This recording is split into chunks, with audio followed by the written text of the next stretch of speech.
presented by Blade Music.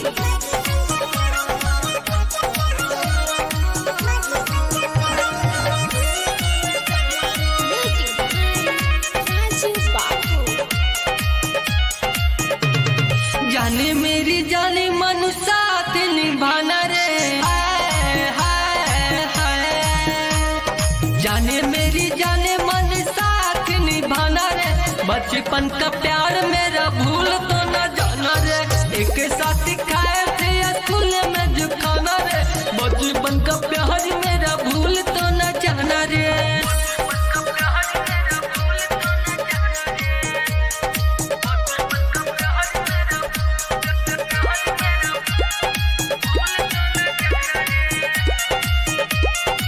क्यों ऐसा काम की हो बोलो ना, लाजो ना लगा मुँह खोलो ना।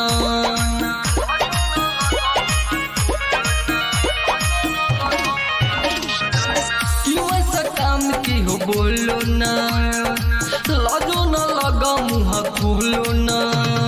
तेरे लिए आसमां से चांद भी है लाना रे, हाय हाय हाय। तेरे लिए आसमां से चांद भी है लाना रे, बचपन का प्यार मेरा भूल तो न जाना रे। एक साथ खाए थे स्कूल में जो खाना रे, बचपन का प्यार मेरा भूल तो न जाना रे।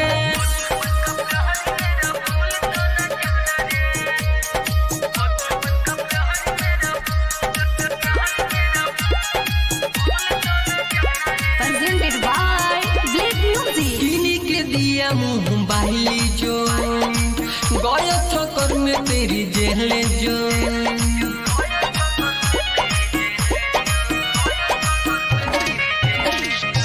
किन्हीं के दिया मुँह बाहली जो, गया चक्कर में तेरी जेल जो।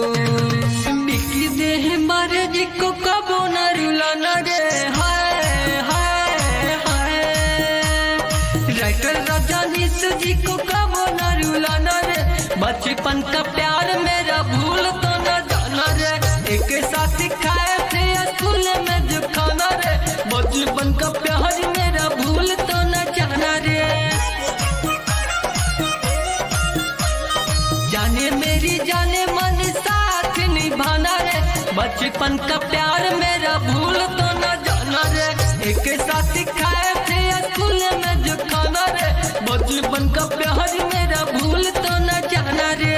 Presented by Blade Music.